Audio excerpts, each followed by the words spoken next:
right here, allowing those tanks in is a big misstep. Having to eat your lab, big misstep. The lack of energy, big problem at the moment because both. This is AllReasonNoLogic's road to OS 25. Join us as Tom battles to double his OS starting at 12.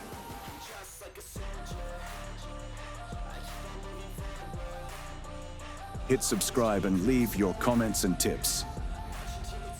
To the battlefield commanders. We are back on the Tatar Steppe. Last time this map saw Tom roll through the enemy. And spoiler alert, this one gets a bit more sticky. Tom, your OS is sitting at 22.84, the highest it's ever been.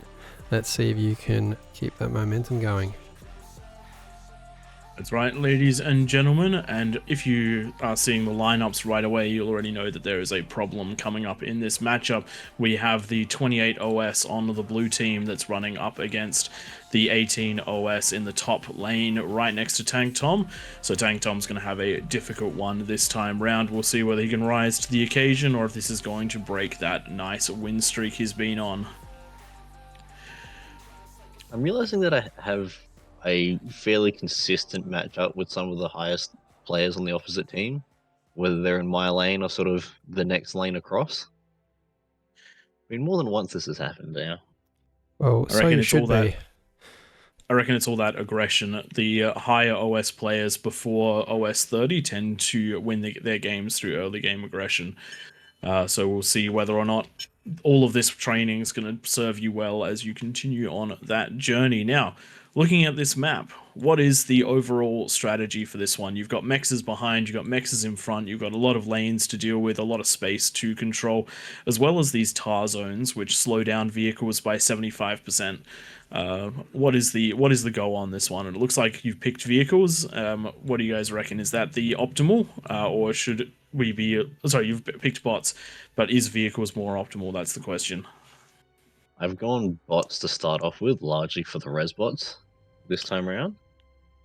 I think I went vehicles last time we did this, didn't I? I reckon you did. I will just jump in there and say with the tar, because I'm sure we'll get a comment, so that the tar will slow tanks down to 75% of their original speed, not take off 75%. It's 85% for bots, FYI, for those wondering. Straight into the early aggression by the looks. Oh no, it's them that's early aggressing and you're reacting.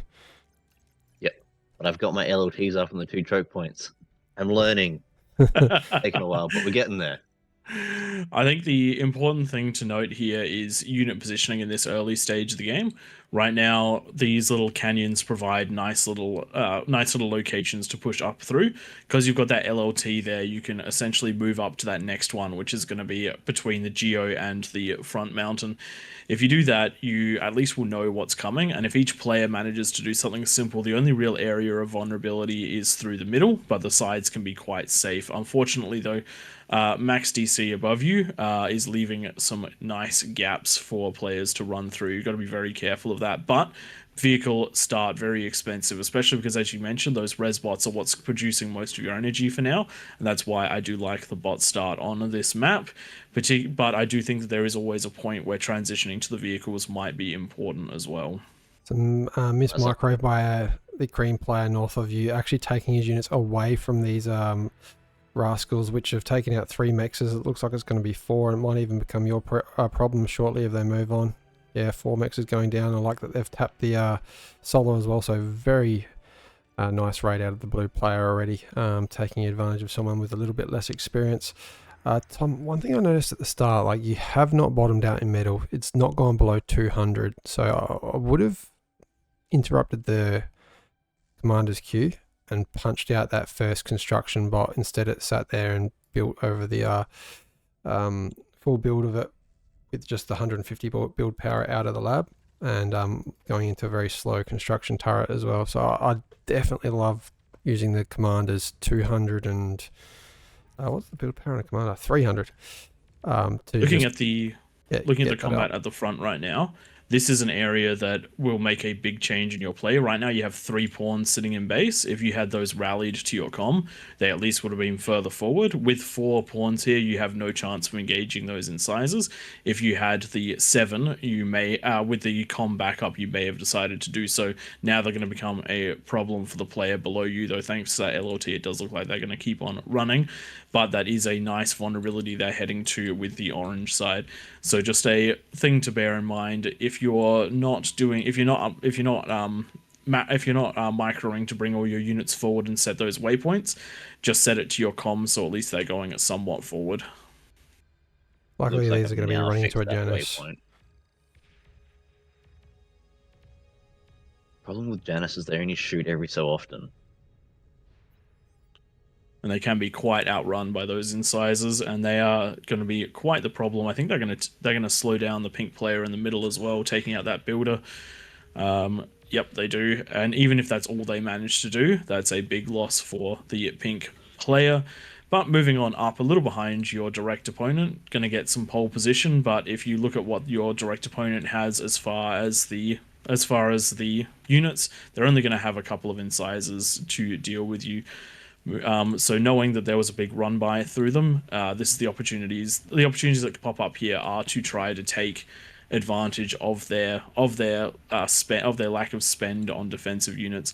If you were able to push right now, you could grab that first tank while they're out of position, and then hopefully do some damage. Catching a comm early would be great, but running by would be even better. Not heaps of aggression out of you, Tom, compared to the last time you played on Tatar Steppe a few episodes ago. In fact, you haven't even crossed the halfway line yet. Just staying back, do you reckon that's a bots versus vehicles thing? I know that I can't necessarily go charging into the vehicles, and I'm trying to get better at actually building up an army rather than throwing my 5 units at a thing and then having a unit or 2 left. Hot tip, You can don't see do it that at an I've been- LLT if the energy is low, like this, because it won't do much. One thing you can actually do to relieve that is eat some of the trees that your comm is near, if that ever comes up as something that you need to worry about in the future. But right now we are seeing some decent siege here. Those rocket bots are going to push the advantage that iHerring has managed to grab all the way back. Doesn't have the vehicles to stop you, and you are positioning decently well, but you need to make sure you don't take that fire with those skirmishing units. Draw them in, fight them under LLT range or near the comm, and get what damage you can done in the meantime. These units will either have to charge forward to lose their lives, or they'll have to keep circling back and forth, where they can be repaired by the comm, but it does keep them on the back foot as you build up those siege units. Good to see Max DC bringing his units down to potentially assist there. The blue player going into a very inefficient agitator. Energy seems to be the problem, not just for you, but the whole team. You can see on the bottom right there, only 1 player with any sort of energy in the bank. I'm going to go check out their... I was looking at the other team, actually. For green. A high OS player, the blue player is sitting at almost maxed out metal, which is not what you want to see. And also the purple player that you're up against, going for that second lab without reclaiming their lab at the base. This means that you're going to have quite a large metal advantage. You have to make sure that you push it. Yeah, that's very surprising not pulling that back in. But they're in the same problem. They don't have to reclaim the lab to get the metal. Everyone's just energy starved in this game. Bit of a micro mistake on the front lines here, pulling those pawns back and then bringing them in a little late. Could have gotten a fair bit of extra damage here if they'd gone in that little bit early, but you do have enough of them that you're dealing plenty of damage here. Problem is that the wreckages are going to be on the purple side, and after this attack, not having much to hold that ground. The teal player, the cream player is doing the right thing in it, backing you up, but unfortunately they're not pushing iHerring back off of his lab and letting you grab that reclaim. So bit of a missed opportunity here, but the damage that you're doing is going to be potentially worth it. But some twin guards in the way, stopping you, but you can't know those are there until you push. So I do like the complete run through, but now you're in a situation where you have to be very, very careful with your units because you've lost a lot, and the metal's on the other side. Yeah, and this is the bit that I was kind of concerned about, was getting to the stage where you fight an engagement, you don't really have an army left, and then you're waiting for your reinforcements to arrive.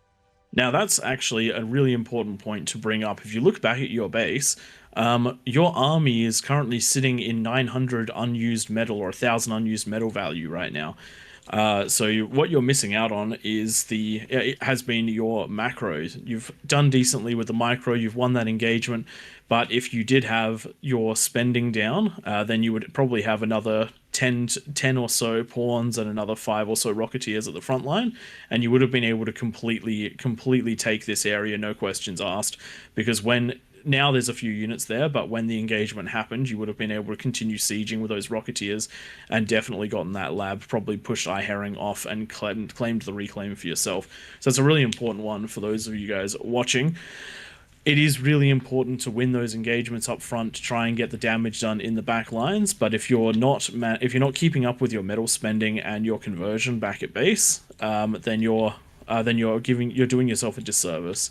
Right now, you're doing a great job at scaling the energy income. You're up to almost 1,000, but the problem is that there is no conversion here, which means that all of the metal that's in those wind turbines and overflowing energy is not helping you on the front. Yeah, depending on the wind, up to our 400 deficit there we saw just before. One thing you were doing good though is it's not happening at the moment because you are low on metal, but when you were high on metal, you were rezzing units rather than reclaiming units, and that's a real key factor that people should take away from what you were doing. If you've got the metal and you're a little bit low on army, res instead of reclaim. Very much so, particularly if you can get some of the better units. So, for example, if you were able to get some of the brutes, particularly the rocketeers of your own, those sorts of things, very, very strong units to be rezzing. And rather than getting less than half of that value from the reclaim, you get the full value of the res just for the cost of some energy, significantly better than converting it over. Tactic here that you could use, I'm just going to select this player's player. You can see the range on these brutes. You've seen that they're microing them in groups rather than spreading them out. Bring your commander somewhat dangerously forward. Put him on invisible. Don't move him. You've got enough energy in the bank right now just to keep him still. And draw them forward. And then use that D-gun to take out that army really quickly. And all of a sudden he's got nothing left if you D-gun them nicely. From memory, that's part of why I've got more energy than I need, so that I've got some left over for D-guns. Because I was aware that with my comm this far forward... You've got energy storage. You're fine, man. You're fine. You've got 15k. 15k in that energy storage and in the general storage. Not to mention, so long as you have that white bar on the energy above the minimum needed for a D-gun, you should have a good chance of getting a D-gun off. Does it look like, though, your comm is getting into position for a really strong D-gun here? Let's see that one go. Oh, nice. Really nice. What's that? That is 10 units on the comm just there. That is a ludicrous amount of metal swing in just a couple of seconds. All of the reclaim that the purple player managed to get just got eliminated in two short moments by that comm. Blue coming down to help, but unfortunately for the blue team, not going to be enough to push you off with all of those rocket bots. That's enough to skirmish for days. Well, just south, some more D-guns. There are a bunch of hounds. Lucky that's just thinned down to 4. These lanes have been a little bit quiet. You can actually see both players to your south for both opponents. They're on T2. Battle vehicles and then hounds coming out of Windsky. One thing to bear in mind in this sort of lanes map, there isn't really going to be someone giving you T2, so you got to make that call at the right time. And it does look like you're falling a little bit behind there, and also because of some macro, you've definitely lost some army value just here. Doesn't help that blue did come over and swing things a tiny bit in Purple's favor, but the big loss was losing a lot of those rocketeers without skirmishing them. Yeah, and at this point, I'm basically retreating. The right thing to do. Those brutes just take these rocketeers out quite quickly, knock them back as well. Yeah, 4 shots and 1 almost goes down. Only got 3 left. It's getting a little bit dangerous. Looks like all 3 lanes are being pushed. Your player to the south has a Mauser that, if microed properly, should keep things set back, but it doesn't do heaps of damage to these. Mausers are a mass fire unit. You need to have a couple of them before they can really start engaging bulk T1 tanks. Good as a scare tactic, but if you do have to retreat it, then big trouble right there. Yeah, North's looking a little weak. I was definitely feeling the pressure at this point. Both, and rightly so. The loss of most of your army to those to the brutes and to the pounders has put you in a really rough spot, and unfortunately, it doesn't look like you're going to have too much help from your allies. The blue player is certainly in a better position than the cream player, and the maroon player below you lost most of their army, and what they haven't lost is in front of your base already. One thing that I'm doing at the moment is building my T2 because I basically picked up that I wasn't going to be able to hold off, like continue holding with the T1 bots. you've actually Although got at this stage I've enough. basically stalled myself. Yeah, you're going into T2 Yeah. metal at the same time. What you're doing on the front, yeah, you're rezzing this Geo, which is cool for the energy, but energy is not the problem right now. I think I'd just reclaim it. Oh, you've this player just left. Cream player has dropped, and this changes the battlefield dramatically. You're suddenly in a 2v1 position. You have the energy generation of 2 players and the metal generation of 2 players, and you have the force multiplier of being a single player on your own. Unfortunately, you've just blown up your whole army with your comm. Not ideal, but you do have a second one, which is nice. Suddenly having significantly more stuff than I knew what to do with because I didn't know what I was taking essentially. I like what and you're my doing here. energy absolutely tanked. Yeah, it's Very a full, Yes, full 2.7 energy. wind, absolutely terrible. Now, this is when something like this happens. If you're not experienced in having it happen to you, it can actually be quite a detriment because you're looking at a situation where you're suddenly having to reposition yourself in the entire battlefield, and so right here, allowing those tanks in is a big misstep. Having to eat your lab, big misstep. The lack of energy, big problem at the moment because both you and the player you took are almost entirely into the wind turbines. You have to take a moment to try to get yourself into the best position you possibly can, and that is a macro nightmare. You're learning what the other player had, and you're trying to go into this and having units in your base to suddenly having no energy. What you've done up here, I mean, you're going Mausers, which are great and all, but I think even though your energy is not high, it will get back up there. That Jags is the answer right now, not Bulls. Bulls will do great, but they'll take forever to get where they need to be. You can see this player to your south has gone into Jags, which take out these brutes quite nicely. At this point, I was still trying to work out what I had and where it was and what was going on. Because I was basically playing with the ticks to try and get something in front of these units. And I don't think I'd even looked at my T2 lab properly at this stage. So you're getting that flustered effect right now, which is very common in this game. I know I get it all the time, especially in our King of the Hill games. But the reaction after taking a moment to get yourself grounded has been exactly what it needs to be. Ticks where you have build power, and then T2 units where you have a T2 lab. Going into a build where you can support yourself out of these 2 labs, and you're getting the wrong units for defense, but you are getting the right units for offense. Those bulls and then hopefully the Mausers. And I do believe you don't have them as a fight command, but you have them to a rally in between where you can move them to wherever you need to go from that point forward.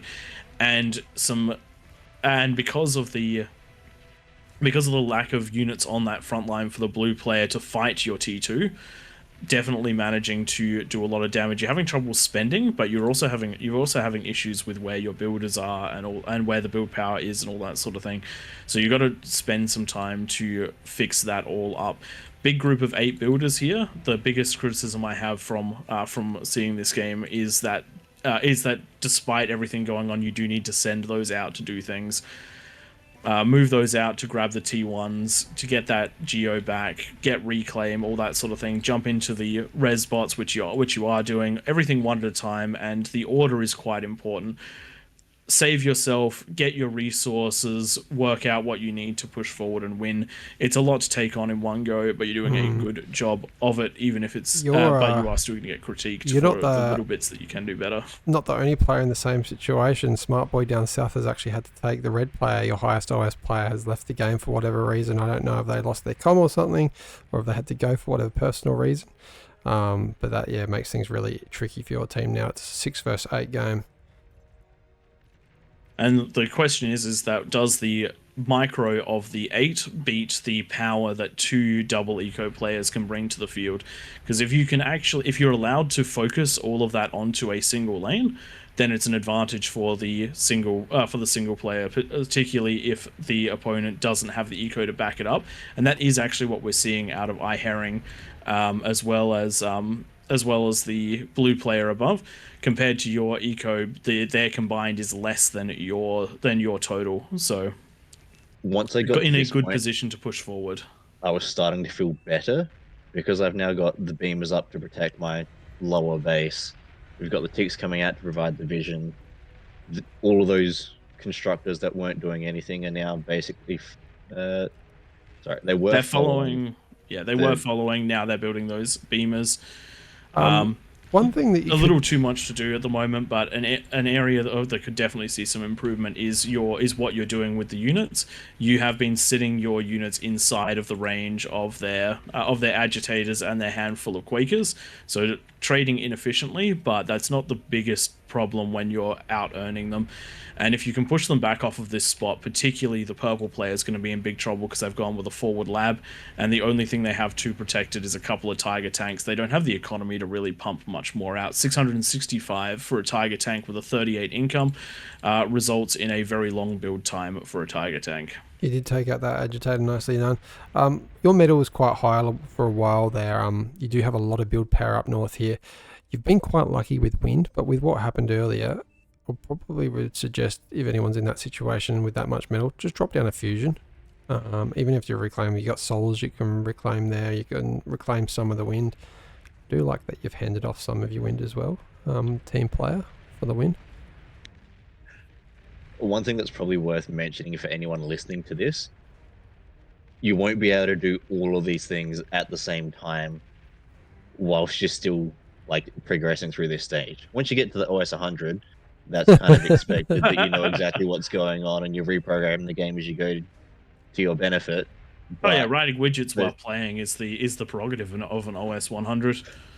For the rest of us mere mortals, doing things like keeping your base alive, getting your metal and energy balanced again, being able to start rebuilding those units for the front line, actually starting to get a plan to then work out what you're doing, how you're going to start pushing that front line and those sorts of things, is the bits that as long as you can do those one step at a time, if you don't get all of them done at once, it's not going to be the end of the world. As long as you can be making progress, whether it's massing an army at the front rather than walking it into defenses, or getting past the defenses, even if you end up losing them to the next line of stuff, if you can keep your opponent busy long enough that you can get your own units back up and running and get the rest of your stuff going with some like area mechs commands and things. We can see that those constructors are just on area mechs now, and the units on the front are starting to get through. Yeah, what you're doing well is continuously, and you've always been good at micro, like just making sure that something's happening on the front line. Just to highlight what Tom just said as well, even though he doesn't have a T2 constructor up here right now, if you have T1s, just build the T1 mexes. Every single bit of metal counts. And it was at this point that I got into the stage where I remembered to build a T2 constructor out of that top lab. It's next to the build power, getting a fusion up to be able to get that energy back up and running, because my metal is significantly higher than it needs to be at the moment. Just comparing to your opponent, just jumping all over the place. You're at a nice 100 and something metal thanks to having 2 bases, as well as just reclaiming everything. They're down to 52 now. Those balls taking out quite a few mexes on the way through the base, and you've still got one. Banish is chasing it down, but it's going to take a while for it to die. Yeah, and this unit's in that back line, keeping this player busy.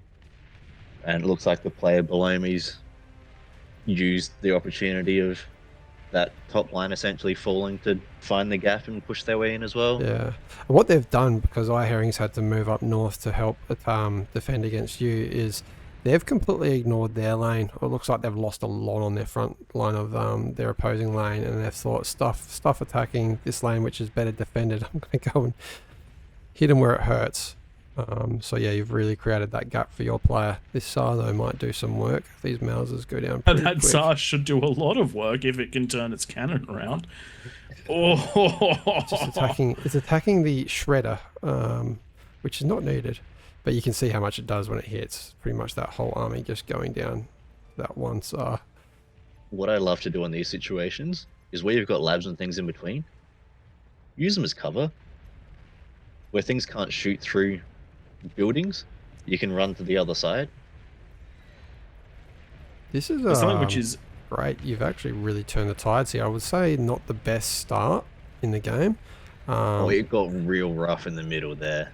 Yeah. Oh yeah, but that's the mark of moving up in the OS, is it's taking something rough like that and understanding that there is coming back, because the any sort of distance between you is a resource that you can spend in order to fight more efficiently, getting the units up that you need to, and in particular using your micro where it's most effective is quite an important one. That the bulls that you got into Blue's base, they were on a move command up into the base right up until they got there, at which point you started microing them.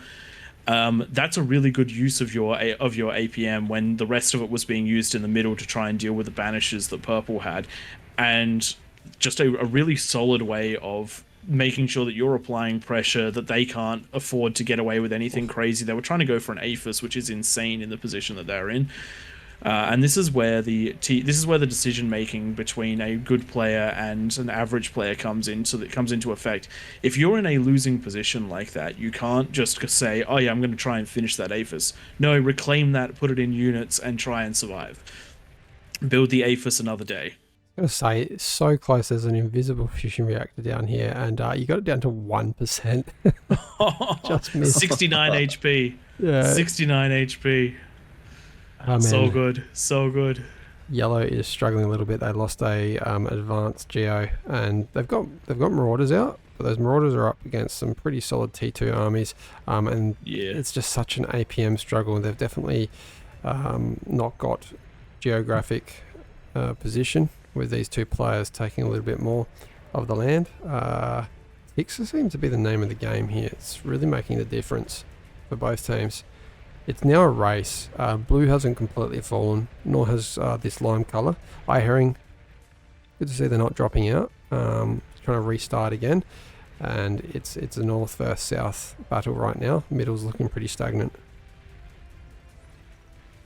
but because you've got that line into the back base, as long as you keep pushing down that way, you should be able to clean a lot of them up. But again, Infusion, the nice. green player with the combination of the teal player may soon have the same thing. So that'll come down to how well the teams hold, how well they move their defenses, and how well all the other players support. Like right now, if you look at their 8 OS player, the Lavender player, sitting in the middle right now with some gunslingers, a defense line, and all of that. That is allowing your brown player to move their units down to try and deal with the teal player. You just can't. You have to play strategically in this sort of situation. Put that pressure on so that then the rest of your team can deal the damage. And in this situation, and it's sort of the opposite to what happened above with the maroon player moving up to take on the blue player. It's all about some smart decision making right here, and we're gonna have to see some good decisions going through. The ticks are gonna make it their way through Blue's base, finish that off, and that is something you do have to. You can't let someone just sit and get back into it. They do have T2 mexes, so it is not the longest road to get back into the game. But then moving down is going to be the most important thing. A couple of small mistakes here. You've got your build queue including jammers and radars at a prolific rate. Yeah, you I can do tell how believe long that they it were was a going there. 1-1-1-1 before, but now that you've updated your build crew to be 5 bulls, 5 Mausers, and then 2 of those umbrellas, still a little bit too much when you have this many, but not the end of the world. And as I was saying before about spending your APM wisely, at this stage, efficient trades are going to be important, and getting those attacks on and taking certain bases are going to be important too. You can see that I've got multiple armies set up at this point. I've got those 3 bulls that are just on a fight command to completely wipe that blue base on the top side. I've got a tick in the back, which I think is on a fight command now, because I was using him for vision and decided that he was in a good enough spot. And then I've got my, we'll call it front, or fronts, where I've got bulls wrapping around behind, along with the ticks and things coming through. And let's not From the forget about front as your well. army of 22 Umbra and Prophets. Yeah, they'll never see me coming. And they're Send just the heading chaff. to send them at these shivers that are a last-ditch attempt to get in through to your That's base. exactly what you're doing. Distractions. I mean, Decoys look, Lois. if it's the only spam you've got, it's the only spam you've got. We'll ignore the spam line immediately below that walking past. Well, that spam line actually needs to get in on these snipers, build it up, and just overrun them, because there's nothing else around them. So if you want to trade efficiently, just grab some spam and run them over. This is not And over. There's a demon down Dude. south and a bunch of snipers. These snipers will take out those marauders in 2 seconds. This could get through. We got shivers on the front line. Make sure that I was doing this game was I've now got my front, but I've also got those kind of couple of skirmishing bands of bulls moving through the back line, maintaining that pressure on those lanes that we'd already opened up. Sorry, my attention is just down south because this looks like yellow's under massive threat. I don't see what's stopping this army. We have some bombers. They might take out... Well, they did not drop their bullets, but they went down to the twin guards. And now there's very little AA, so these snipers none. could be taken out, which is that's huge. That is huge. That's going to delay the destruction of yellow massively. I didn't realize that T1 bombers did that much against snipers. That's just taken them down to 7 It's a weak. snipers. Yeah, Snipers are weak. mind you, not being the best micro down there out of the air player. Back up your way. Trying to finish this game off. These players are doing quite good to hold. Wow, that's a lot of anti-air. Yes. Overinvestment.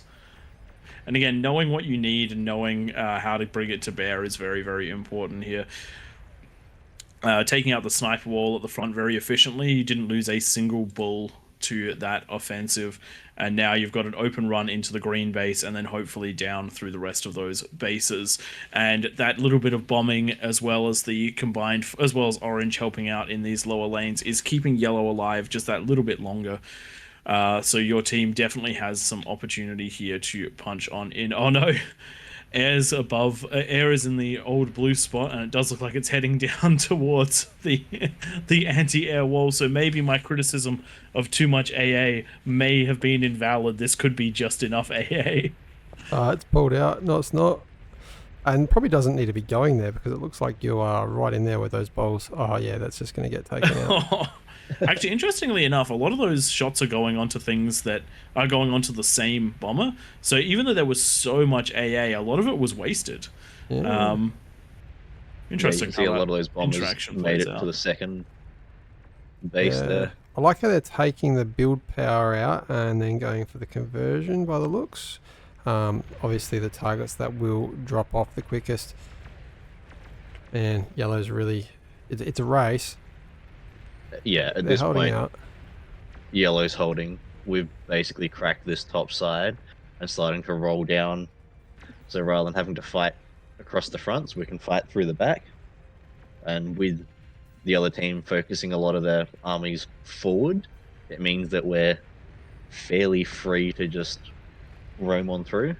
I've got a lot of these units on move commands, mainly because I know there's enough of them that there shouldn't be much, if anything, left by the time they've all gone through. Someone please tell me what they think of these turtles as a land-only unit, because that is what's on repeat out of this Atrocious. player. I'm sorry, but they're absolutely atrocious. They are weaker and more expensive than a bull, I'm fairly sure. Oh no, they're cheaper than a bull, but they're only cheaper by 200 metal, and they are not 20% weaker. They're significantly more than 20% weaker. I reckon you guys have got this. Cyan and green are still looking very powerful, but yellow has just done phenomenal. Smartberry has done phenomenal just holding off against 2 players for this long. And you've become the dominant force. Obviously, you can just see all that pink at the top of the map. Another bombing run coming down here. I'm going to try and grab as much as possible. It does look like Aphis is in range and going down from your Mausers. These Mausers, smartly, they're on a fight command. If you do have the APM to spend, you can definitely move them within that fight command to try and get them so they can get those next shots quicker, because they do have an acceleration and a deceleration time. But the reality is that in a situation like this, you only do have so much to spend, and you're trying to clear an entire front, and you're spending most of your time on those bulls, which is the right choice, because they're getting into the background and doing a lot of damage through the completely undefended areas. So just got to make sure, and not only that, good map awareness tells you that yes, your team is in trouble, but no, your team is not at risk of completely failing before you can destroy them. So taking your time and trading somewhat efficiently here to ensure that momentum keeps up, definitely a very good choice here. And this is one of the great things about this road to 25. I don't think the Tom of 3 months ago could have done this. No, you've significantly improved. My lower base would have fallen. They would have rotated through to the top one, and then I would have been asking for a constructor, most likely. Props to you as well. I'd say you didn't start out too strong. You almost lost your base at the T1/T2 transition phase of the game to those brutes. Obviously, the player above you was losing their lane. Might have been rage by the looks of things, but you've taken them and done the best that you can, and made a lot of good decisions since then. Even at the when you had T2 Tigers running through your base, you got up beamers so quickly that they didn't even take out any eco at all. So yeah, being more composed, and that's really what's important and experience gives you in this game, is knowing what to do in every situation. And if you've got an answer for every situation, your OS will climb a lot. Also, something to look at, if yellow is no longer under threat, and that has happened because pink, orange, brown were all able to bring their forces to bear because you eliminated the threat that they had to deal with. And that's huge. That's absolutely huge. And this is why, even in a lanes game, team play is so damn important. That bombing run delayed the death of yellow. The additional units from brown delayed the death of yellow. The LRPCs firing onto teal delayed the fall of yellow. These players sacrificed damage in their own lane because they knew the top was coming in and sweeping in order to keep yellow alive. So this was a really good team victory, but I would 100% say this one has been led by you, Tank Tom, and it's great to see how much you've grown, but it's also good to see that there's a lot of growth left to do in this situation with so many fronts and so much macro. Your individual level macro, your one battlefield macro is top tier, but your next stage of evolution is your balancing of macro on micro and spending that RPM as efficiently as possible. Look at that damage dealt from even the early stage of the game before that player left. You're on top of the leaderboard there the entire game from the 10-minute mark. Damage dealt up there as well. Sorry, damage received, you were a meat shield for a lot of that game. Energy produced, that one area that you could have improved in. Obviously relying solely on wind hurt you a little bit. You did get a few fusions up by the end of the game, so nicely done there. But just maybe a little bit of improvement with spending that. As you spelled out though before, you aren't the OS 100 that you should be. We'll get you there. We'll get you there. I think the first player actually did breach OS 100 recently in FFA, where there's like 102 OS player. That's just crazy. I would not have expected that to be the highest one, but good to know. Yeah, I think you get a little bit more bonus, a bit more of a jump in FFA because you're obviously against lots of teams. Yeah, look at that. Look at those statistics there. Really nicely done. The the one I really want to see is if there was ever a graph for damage efficiency. I would love to see how the damage efficiency went through the match, because I actually reckon that yours would have been quite good, even though you lost a chunk of your base early on. Just showing how that percentage varies up and down would be really cool to see. One for the devs. So you're up by another point. You're at, I don't know exactly what you're at, but you're up at I'll quickly look it up. Let's get our facts straight. You've gone up to 23.92. Shit, you're just over a point away from the goal of 25. So maybe 1 or 2 more games. We'll see how you go. Great showing from you on that one, Tom. This game Really is impressed. definitely get to the end, take a deep breath. We made it, and basically reset and on for the next one. And on that note, we will catch you in the next one. Will it be the final game? Spoiler alert. Maybe. All right, catch you everyone. See you in the next one. Bye. See ya. Like, subscribe, comment, all that good stuff.